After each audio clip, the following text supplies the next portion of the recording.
আসসালামু আলাইকুম। Welcome to cooking house by Bithi.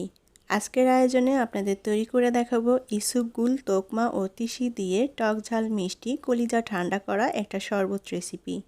খুবই টেস্টি এবং মজার একটি শরবত। প্রচণ্ড এই গরমে টক ঝাল মিষ্টি এক গ্লাস ঠান্ডা শরবত হলে শরীর মন একেবারে জুড়িয়ে যাবে। একটা মিক্সিং বোল নিয়ে নিয়েছি। এখন এর মধ্যে নিয়ে নেব ইসুপগুল। আমি এখানে 1 টেবিল চামচ পরিমাণ ইসুপগুল নিয়ে নিয়েছি।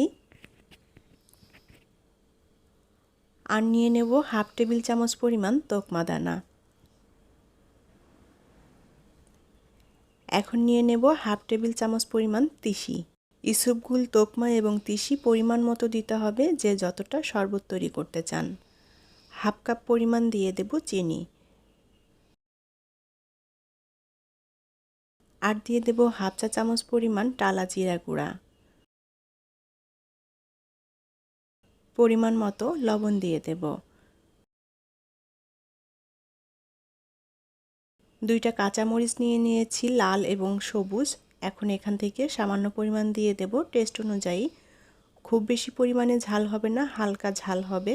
আর নিয়ে নেব লেবু। এখানে আমি 4 টেবিল চামচ পরিমাণ লেবুর রস দিয়ে দেব। এখানে চাইলে তেঁতুল দিয়েও এই শরবতটা তৈরি করা যায়। তেঁতুল এবং লেবু যে কোনোটা দিয়েই খেতে ভালো লাগবে। এখানে যে উপকরণগুলো ব্যবহার করলাম সব কিছুই পরিমাণ মতো দিয়ে দিতে হবে, যতটা শরবত তৈরি করতে চান। আমি এখানে প্রায় 4 গ্লাসের মতো শরবত তৈরি করব, সেই আন্দাজ মতো করেই সব কিছু নিয়ে নিয়েছি। লেবুর রসটা নিয়ে নিয়েছি। এখন একটা চামচ দিয়ে খুব ভালোভাবে নেড়ে সব কিছু মিলিয়ে নেব। ইসুপগুল, তোকমা এবং তিসির এই শরবতটা গরমে পেট ঠান্ডা রাখে, খুবই ভালো লাগে খেতে।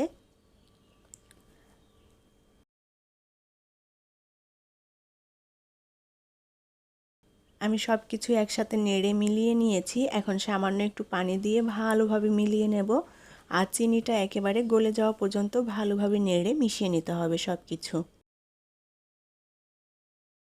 ইসুপগুল, তোকমা, তিসি দিয়ে এই শরবতটা শরীর ঠান্ডা রাখার পাশাপাশি পেটের সমস্যা দূর করতেও কিন্তু সাহায্য করে। এটা শরীরের অতিরিক্ত তাপ নিয়ন্ত্রণ করে। তাছাড়া ওজন কমাতেও কিন্তু এই শরবতে জুড়ি মেলা ভার। সব কিছু ভালোভাবে নেড়ে মিশিয়ে নিয়েছি। এখন পরিমাণ মতো পানি দিয়ে দেব। আমি এখানে ফ্রিজের ঠান্ডা পানিটা ব্যবহার করেছি। আপনারা চাইলে এর মধ্যে কিছু আইস কিউবও দিয়ে দিতে পারেন। এখন পানি দিয়ে খুব ভালোভাবে নেড়ে মিলিয়ে নিলেই শরবতটা তৈরি হয়ে যাবে। প্রচণ্ড এই গরমে ইসুপগুল, তোকমা, তিসির এই টকঝাল মিষ্টি শরবতটা শরীর মনে এক প্রশান্তির ছোঁয়া এনে দেবে। নিমিষেই শরীর হয়ে ওঠে চাঙ্গা। আর এই শরবতটা একবার খেলে বারবারই খেতে ইচ্ছা করবে। খুবই টেস্টি এবং মজার একটি শরবত। আর এই শরবতটা বানানো খুবই সহজ, কোনো ঝামেলা নেই, ঝটপট করে তৈরি করে নেওয়া যায়।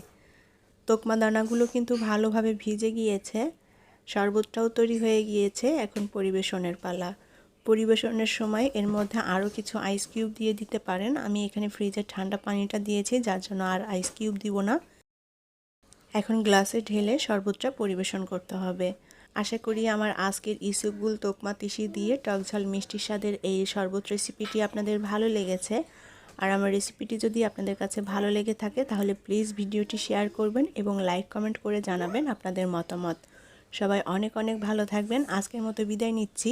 আল্লাহ হাফেজ।